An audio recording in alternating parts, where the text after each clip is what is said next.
दोस्तों, आज मैं बाकी कथा को सुनाने जा रहा हूँ। यहाँ तक हम लोग जान गए थे कि सुखदेव जी राजा परीक्षित के पास नारद जी के साथ पहुँच गए हैं। सुखदेव जी को देखकर जितने पंडित थे खड़े होकर उनका सत्कार किए और बोले, ये हम सब में विद्वान हैं, ये हम सब में श्रेष्ठ हैं, ये जो कहेंगे वही करना होगा। समय बहुत कम है। एक देसी कहावत है, नौ मन सोना होगा न राधा नाचेगी। उसी प्रकार इतनी सामग्री इतना शीघ्र कैसे आएगा? न इतनी सामग्री आएगी न राजा का उद्धार होगा। तब सुखदेव जी बोले, राजन, आप स्नान कीजिए, तक्षक डसने के लिए चल दिया होगा। राजा स्नान करके बैठ गए। इधर सुखदेव जी भी आसन पर कथा सुनाने के लिए बैठ गए। सुखदेव जी बोले, राजन, एक बार राजा बलि भगवान विष्णु के मदद के लिए असुरों से युद्ध किया एवं भगवान विष्णु उसमें विजयी हुए। तब भगवान विष्णु प्रसन्न होकर बलि से बोले, तुम कोई भी वर मांग लो, मैं तुझे अवश्य दूंगा। बलि बोला, हे प्रभु, मैं तो राजा हूँ, मुझे क्या कमी है? यदि आप कुछ देना चाहते हैं तो बस इतना बता दीजिए कि मैं कब मरूंगा। विष्णु बोले, ये तो ब्रह्मा के क्षेत्र में आता है। उन्होंने ब्रह्मा का आवाहन किया।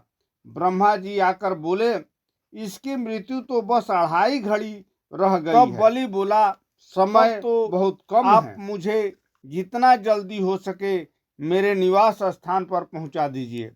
भगवान विष्णु ने गरुड़ के द्वारा पल गिरते ही उसको उसके निवास स्थान पर पहुंचा दिए। बलि वहां जाकर ओम का एक चिन्ह बनाकर वहीं बैठकर ध्यान लगा दिया। 2.5 घड़ी के अंदर ही पुष्पक विमान आया और वह स्वर्ग चला गया। जब बलि 2.5 घड़ी में स्वर्ग जा सकता है, तब तो आपके पास 7 दिन बचे हैं। आप क्यों नहीं स्वर्ग जाएंगे? सुखदेव जी भगवान विष्णु का रूप रंग का वर्णन करने लगे। उनका पैर कैसा है, उनका मुखमंडल कैसा है, उनकी भुजाएं कैसी हैं, उनका नख कैसा है, अर्थात सभी अंगों का विधिवत वर्णन करने लगे और बोले कि किसी भी एक अंग का आप ध्यान रखिए। परीक्षित का ध्यान भगवान विष्णु के नख में रम गया। उधर तक्षक आदमी का रूप बनाकर राजा को डसने के लिए चल दिया।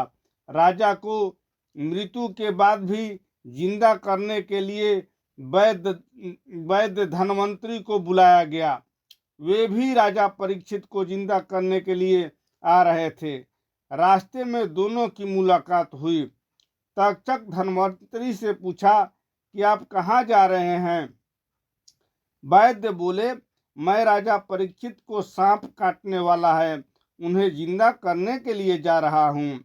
तब तक्षक बोला, मैं ही तक्षक हूँ, मैं इस पेड़ को काट रहा हूँ, आप इसे जिंदा कर दीजिए। इतना कहकर वह हरे पेड़ को काट दिया। पेड़ सूख गया। तब देव वैद्य धनवंतरी ने अपने कमंडल से जल लेकर सूखे पेड़ पर छिड़क दिए। फिर क्या था, पेड़ हरा हो गया। तब एक सूखे पेड़ जिस पर लकड़हारा लकड़ी काट रहा था, उसको काट दिया। लकड़हारा सहित पेड़ जलकर राख हो गया।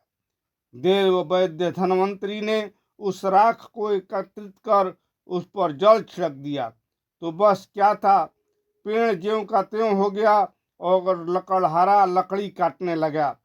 तब तक्षक समझ गया कि यह राजा परीक्षित को जिंदा कर देगा, लेकिन ऋषि के श्राप का क्या होगा?